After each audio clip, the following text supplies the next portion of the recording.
And Carrie Lukas on the line with us. She is the Vice President for Policy and Economics at the Independent Women's Forum. IWF.org is the website. Carrie, hey, welcome to the show.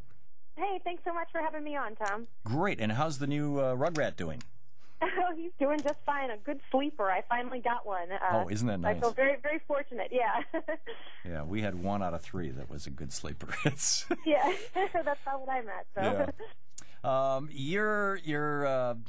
Your boss, Michelle Bernard, wrote a piece over at the IWF.org website. People can read it there, called "Congress Goes After a Real Clunker of a Program." It was originally published in the Washington Examiner, actually. And taking on the Cash for Clunkers proposal right now in the United States, if you and a number of other countries are doing this as well. In fact, many of them are doing it much more generously, Germany being at the top of the list.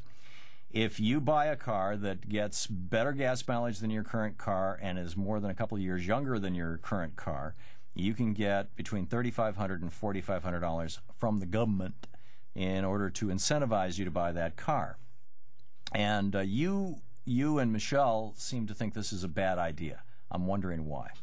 Yeah, I think that this is the type of program where it's real easy to see the beneficiaries, and then you've got to think of all the costs that are harder to identify, but are just as real. This is interesting and and appealing to those who are actually in the car market, have enough disposable income that they want to take advantage of this, and are sitting on an old, less fuel efficient car, haven't made that purchase already.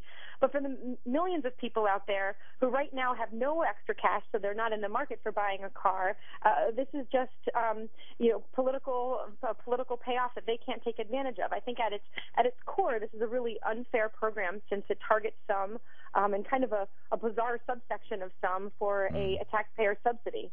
Well, I have a criticism of the program. It's not that. I understand your point, but I think that your point could also be applied to the home mortgage deduction.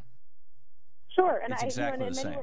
Yeah, absolutely, and that's why I think that ideally we would scrap that too and stop having the government in the business of trying to control behavior through tax policy, and instead just have it's not control, it's encourage. But yeah, I get it, and that's, I think, one of the areas where you and I part company philosophically. Is I think that there are a number of behaviors that we do want our government to encourage us to participate in, things like not smoking, not drinking and driving, using things that are healthier, using things that are better for the environment, things like that.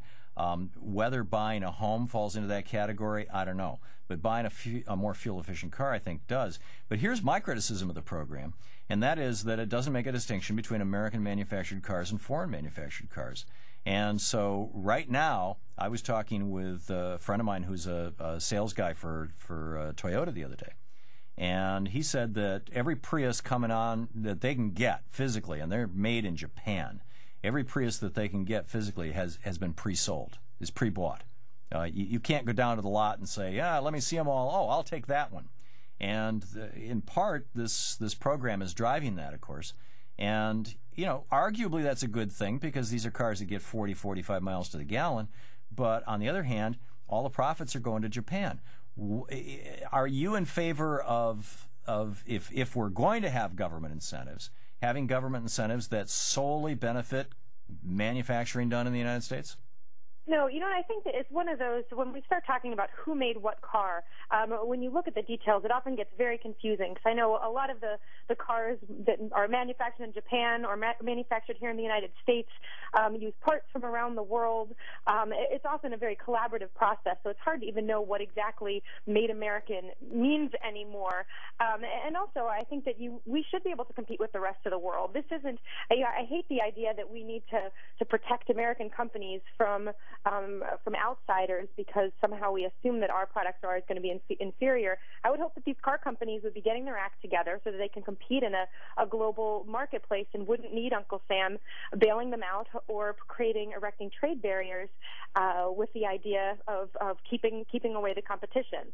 So you're parting company with your colleague on the right, Pat Buchanan, who agrees with me on this.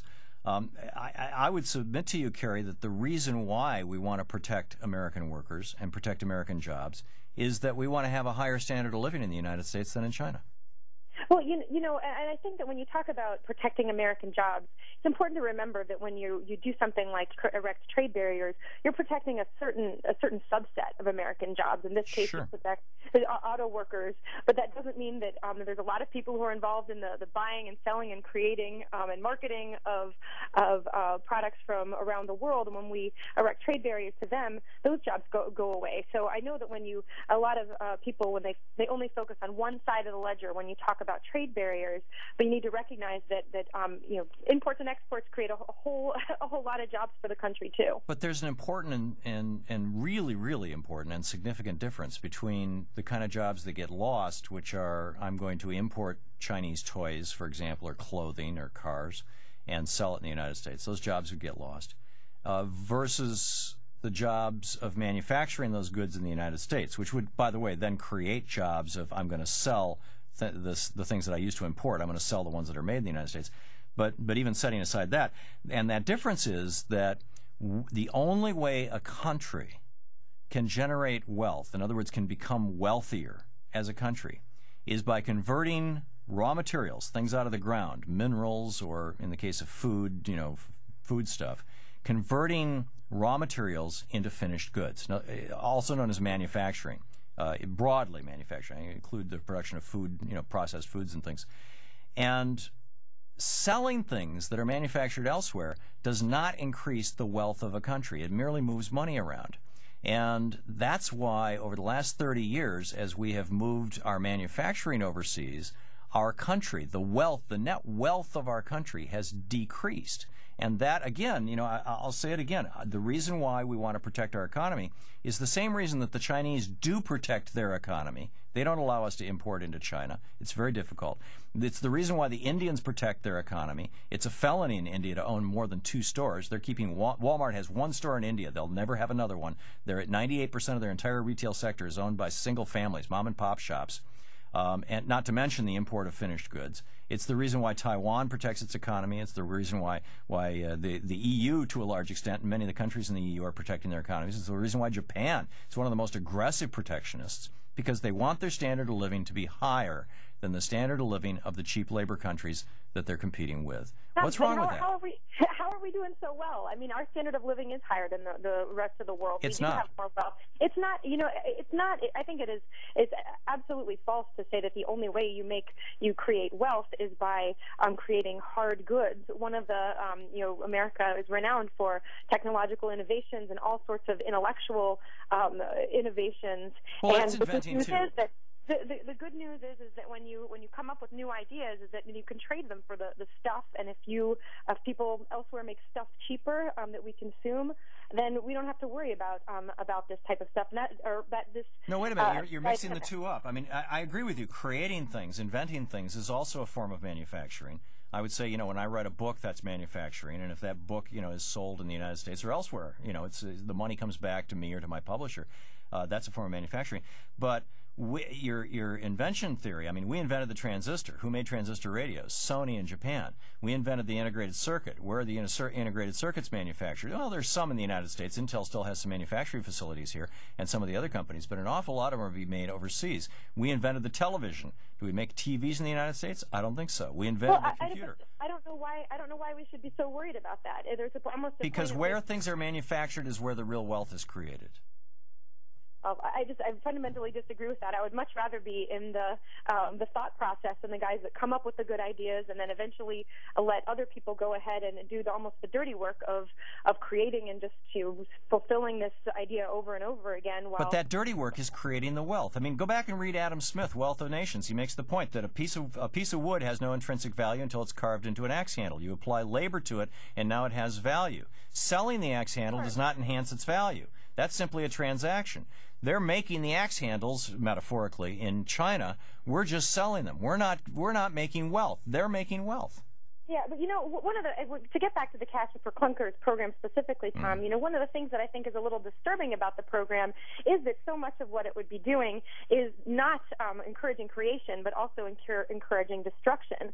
I know that a lot of environmentalists don't like the idea of some of the older cars that get less good mileage, but taking all those cars out of the marketplace is hard on low-income folks. So there is actually a lot of destruction that would happen in this program. Well, it could be. Yeah, it could be. And recycling. Or it could be that it'll create it'll lower the prices on used cars, and that'll help low-income folks. I don't know. I honestly don't know. But interesting conversation. Carrie, thanks for dropping by. Thank you. IWF.org, Carrie Lukas. We'll be right back.